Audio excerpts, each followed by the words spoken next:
gaarigeeda ayay la soo dhex maraysaa wadadan cidlada ah waxayna soo gashay mid ka mid a kaymaha ugu halista badan ee ku yaala wadanka Mareykanka gaar ahaan kaymaha ku yaala Virginia waxa lagu magacaabaa Kimberly waa gabadha magaceeda waxayna u socotaa inay soo dhigto show film ah iyadoo ah tirashada filmkaas balse inta aysan gaarin ka hor waxa la siiyay locationkii ay ku tagi lahayd xafladda wadadan ayay ku soo baxday labada dhinaca kadibna waxay akhriyaysaa boorka halkan ku yaala ma doonaysa inay ka lunto wadadii ilaa markii dambe locationkii uu soo siiyay managerkeedu ay qaadatay laakiin si khaldan ayay u fahamtay ilaa markii dambe ay soo qaaday wadadii halista badnayd waa ay soo dhex maraysaa wadadii iyadoo aad u yaaban ilaa markii dambe telefonkeedii ay soo qabatay laakiin wax signal ah ma lahan intii ay telefonka ku mashquulsaneed waxa ay gashay shil kadibna waxa ay jeeraysaa ninkan wadada taagan waa isku naxday iyadoo aad u qaylinaysa steerinka gaariga ayay ku shoogsan tahay ilaa markii dambe ay isku dayday inay gaariga kasoo baxdo daaqadan ay ka egtay ninkii waa ay usoo dhaqaaqaysaa dhankiisa si ay u caawiso way qaylinaysaa laakiin halkan ciidama joogto ilaa markii dambe ay kusoo foorastay ninkii afka ayay gacanta ka gelinaysaa ilaa markii dambe ninkii uu kusoo booday kadibna waxa uu qabtay dhuunta afkii oo dhan waa uu goostay qof caadi ayay mooday laakiin waa dalqalkan kaynta haystaa waa ay soo carartay ilaa markii dambe mid ka mid a saaxiibadiis uu qabtay isagoo faas wataa ugu dambeynna waxay u dileen si arxan daran iyagoo faaska kaga dhuftay madaxa waxayna u kala jareen labo ilaa markii dambe midba jeexiisa uu jiitay waa filin argagax badan daawadayaal kusoo dhawaada filimkeena maanta fadlan waxaa kaa codsanaya inaad muuqaalka leeg saarto subscribe-ta channelka oo aad u hooseysa iyo tirada aad igu daawanaysaan wax isku dhow maaha fadlan waxaan kaa codsanayaa si xushmad inaad channelka subscribe soo saarto waana qaybtii labaad aan ka samaynayno filimkii aad horey usoo daawateen kaasi oo ugu magac daray filimkii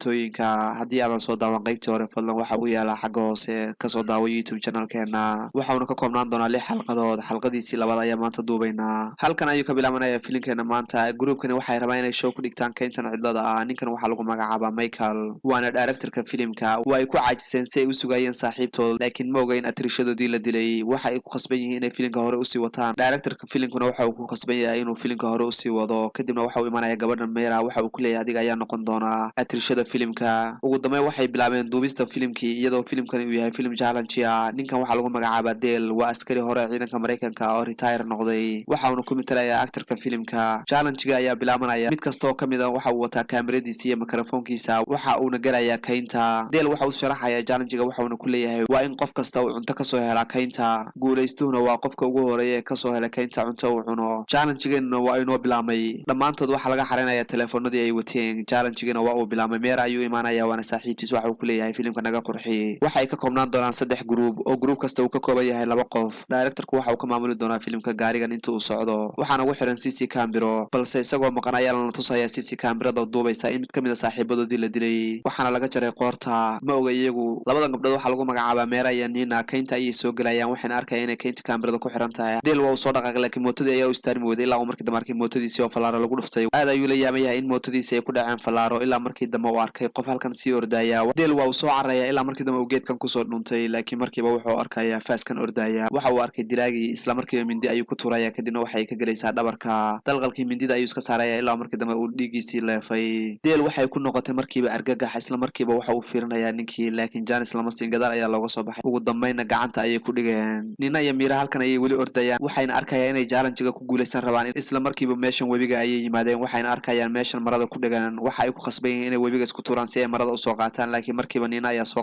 qabanaysa kadibna waxay ku dhacaysaa biyaha webiga ayay ka soo baxaysaa iyadoo la soo baxay telefoonkii aad ay u faraxsan tahay Jones iyo Amber halkan ay taagan yihiin kadibna waxay ka sheekaysanayaan qaabkay ugu guuleysan lahaayeen ilaa markii dambe ay arkeen cuntadan diyaarsan halkan taala waxay isweydiinayaan cidda halkan cuntada ku diyaarisay laakiin waxay u fahmayaan inay tahay challenge-ga ayna guuleysteen waxayna soo qaadanayaan birtii uu hilib ku xirnaa askarigii halkan ayuu ku xiran yahay kadibna waxay ka soo laalaadiyeen geedkan hortiisa ayay ku qalayaan dadkii ay soo qabteen oo dhan noloshii oo dhan ayuu ka quustay waa ay ku dul ciyaarayaan waxa uuna ogyahay in caloosha banaanka keeni doonaan hilibkiisana uu noqon doono mid ay cunaan Meera iyo Nina intii ay keenta dhex socdeen waxay arkayaan gurigan meesha cidlada ah ku yaala markiiba waxa ay galeen guriga gudihiisii isla markiiba guriga ayay gudaha u soo galeen Meerana waxay furaysaa qolkan labaad waa ay fiirinaysaa ilaa markii dambe ay ku aragtay derbiga sawiradan ku dhagan waana dadkan leh suurada bini'aadanka misna u eg bahalaha waa isku naxayaan labadoodiiba ilaa markii dambe ay halkan ka arkeen labadan qof ee halkan ku jira waana 2 naagood oo kamid ah dalqalatooyinka waa isku naxay markay arkeen wajigeeda nasiib darro mid kamid ah dalqalatooyinka ayaa arkay ilaa markii dambe ay kala carareen waxa ay soo bixeen qolkan si ay albaabka u xirtaan Meera waxay aragtay daaqadan markiiba waxay doonaysaa inay daaqada ka soo baxdo halka dalqalatadii ay doonaysaa inay albaabka soo jabiso laakiin nasiibkooda oo wanaagsanaa waxay ka baxeen daaqadii guriga gadaashiisa dambe ayay ka baxeen iyagoo cararaya intii ay orodka ku jireen nasiib daro waxaa faas madaxa looga dhuftay Nina halkaas ayay ku dhimatay Nina waxayna ku dhacday dhulka dalqalkii waa uu soo kor istaagaya waxaana kala soo baxaya faaskii waa ay fiirinaysaa gadaal dambe waxayna arkaysaa in saaxiibteed la dilay waa uu soo baxsanaya kama harin gabadhii kale kadibna sanka ayuu kor u taagaya waxaanu rabaa inuu uriyo isagoo urka ku raadinaya laakiin halkan ayay ku jirtaa wayna ka dhuumatay afarta dhinac ayuu eegaya dalqalkii waa uuna la yaaban yahay ilaa markii dambe gaarigiisii u yimi waxay arkaysaa meydka saaxiibteed oo gaarigan lagu soo kor xiray aad ayay u naxsantahay ilaa markii dambe fartii saaxiibteed halkan lagu soo tuuray afka ayay qabsanaysaa iyadoo aad u naxsan gabadhan halkan ayay ku leyrsanaysaa waxayna ka mid tahay filimka laakiin laba ka mid a dalqalatooyinkii ayaa arkay kadibna way usoo dhowaanaya ilaa markii dambe ay dharkeedii xiratay waa ay kusoo cararayaan laakiin biyaha ayay gashay dhanka biyaha ayay u carartay ilaa markii dambe ay biyihii ku dulqabteen waxayna u dileen si arxan daran webigii oo dhan waxa uu noqday wada dhiig gaarigani waxa uu sidaa meydka gabadhii uu soo dilay kadibna waxa uu dhigayaa halkan dib ayay rabaan inay keynta ugu laabtaan waxayna ogyihiin inta qof ee halkan jooga intii uu fiirinaya gabadha deel waxa uu yimi nin kaloo mindi sitaa waxaanu rabaa inuu qoorta ka jiro laakiin markiiba xiniyaha ayuu ku dhuftay dhulka ayuu ku dhacay ilaa markii dambe mindidii uu soo qaatay waxauna iska furfuraya xargihii mindida ayuu mar kale soo qaatay waxauna iska furfuraya labadii gacmood ilaa markii dambe ninkii uu kusoo boodayey waa uu iska celinaya waxayna iskula dhacayaan dhulka deel waa uu soo kacay waxauna qaraacayaa ninkii dalqalka ahaa ilaa markii dambe uu xabad caloosha kaga dhuftay kadibna waxa uu ku tuuray biyaha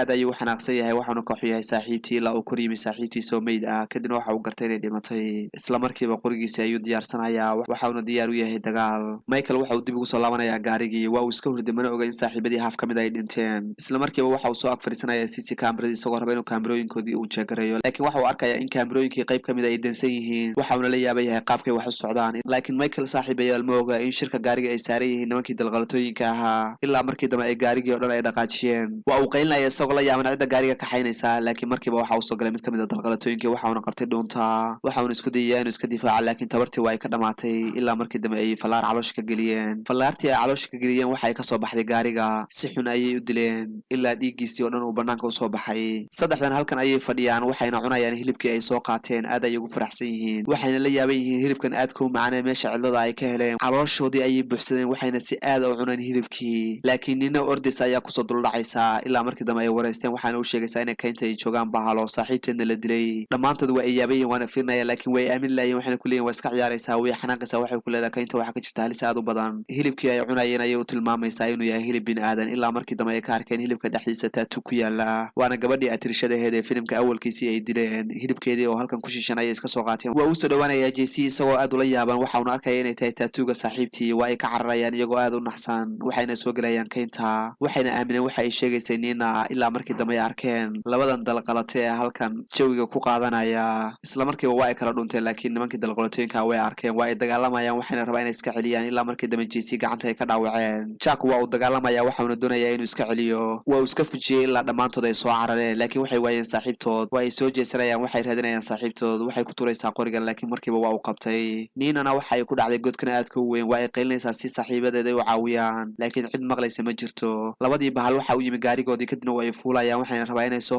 horqooroteeyaan si ay u qabtaan saddexdan kale Nina weli waa ay qaylinaysaa waxayna rabtaa in halkan laga saaro ilaa saaxiibkeed jeega uu soo dul istaagay kadibna gacanta ayuu haadinaya isagoo raba inuu caawiyo ugu dambeyn waxa uu kasoo saaray godkii isagoo aad u daalan gaarigii dalqalatooyinka weli waxa uu socdaa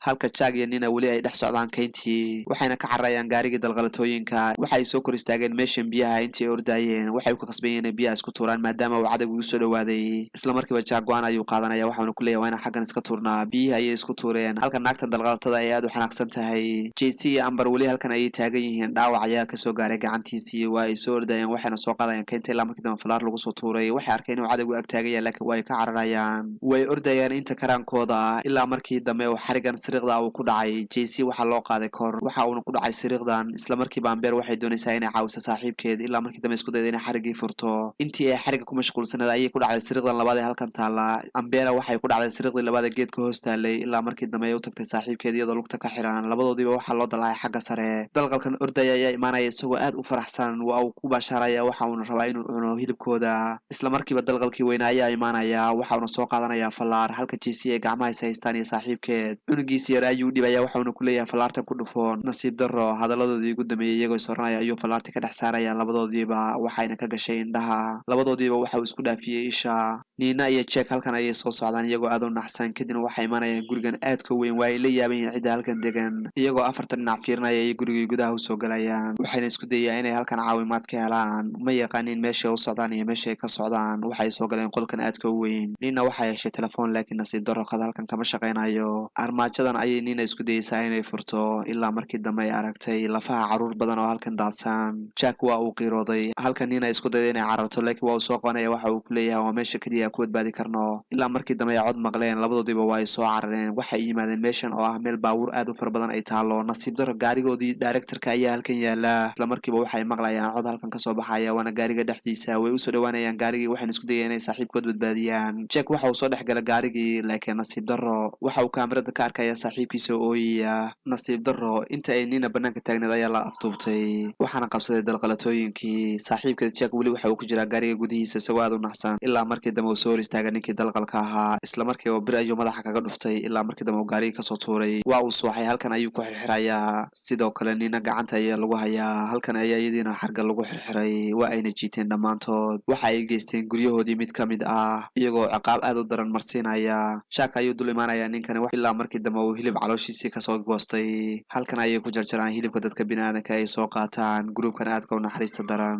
halkan waxaa lagu weynayaa askarigii waxauna isku dayayaa inuu saaxiibadii caawiyo. cuntadii ayay halkan soo dhigeen waa hilibkii ay kariyeen waxayna ka hor cunayaan hilibka saaxiibteed Mira. waa ay diiday laakiin si khasab ayuu afka ugu gelgelinayaa hilibkii aad ayay u qaylinaysaa ilaa markii dambe ay dhammaantood halkan ku wada cunteeyeen. laba ka mid ayaa sanqar maqlay kadibna waxay usoo baxeen banaanka. Dale halkan ayuu dhex wareegayaa waxa uuna wataa falaar hubkiisa oo dhan waa uu wataa waxaanu doonayaa inuu gurubkan baabi'iyo. jaranjartan ayuu soo korayaa ilaa uu markii dambe xagga sare yimi. halkan waa makiinada ay hilibka ku shiidaan. Dale waxa uu xagga hoose ka eegayaa ninkan waa uu soo dabagelayaa waxa uuna doonayaa inuu si tartiiba u dilo. laba ka mid a dalqalatooyinkii ayaa halkan taagan ilaa markii dambe uu gacantiisii mindi ku jaray waxauna rabaa inay dhiiggiisa soo uriyaan. iyaguna waa ay baadigoobayaan ilaa markii dambe uu mid falaar caloosha kaga dhuftay ilaa markii dambe uu hilibkiisii oo dhan uu gogo'ay. waa uu soo dhaqaaqaya waxaanu imanaya ninkii uu dilayo halkan hilibkiisii yaallo. waa uu soo dhaafaya ilaa uu markii dambe Nina u yimi. way farxaysaa markay aragta saaxiibkeed isla markiiba waxa uu isku dayayaa inuu xargihii ku xirxirnaa ka furo. xargihii ayuu ka furfuray ilaa markii dambe saaxiibkii Jack oo halkan ku qaylinaya uu damca inuu caawiyo. Jackna waxaa laga furfuray labadii xargood laakiin nasiib darro falaar ayaa lagaga dhuftay dhabarka Dale ilaa mar kale mid labaad lagu celiyey. 3 falaar ayaa ku taala ilaa markii dambe silsilad qoorta kaga qabtay si xun ayuu u dilay ilaa markii dambe dhiiggiisii oo dhan halkan uu qoyay. nasiib wanaag waa ay soo baxday Nina. Jack waa uu soo ordaya waxauna ku khasbaya inuu meesha ka baxsado laakiin markiiba ninkan ayaa qabtay waxauna isku dayayaa inuu makiinada hilibka lagu shiido uu ku tuuro. nasiib darro kuma uusan dhicin ilaa markii dambe makiinadii hilibka ku shiidi jireen lagu tuuray ninkii dalqalka ahaa. mar kale naagtii dalqaladeeda ayaa soo ordaysaa laakiin markiiba alwaaxan ayaa ku dhacaya waxayna ku dhacaysaa makiinadii ay hilibka ku shiidi jirtay. labadoodiiba halkaas ayay ku shiidmeen. ugu dambeyn Jack iyo Nina waa ay badbaadeen iyagoo aad u faraxsan ayay kasoo baxayaan xaruntii kadibna waxay soo qaadanayaan gaarigan. labadoodii keliya ayaa ka badbaaday.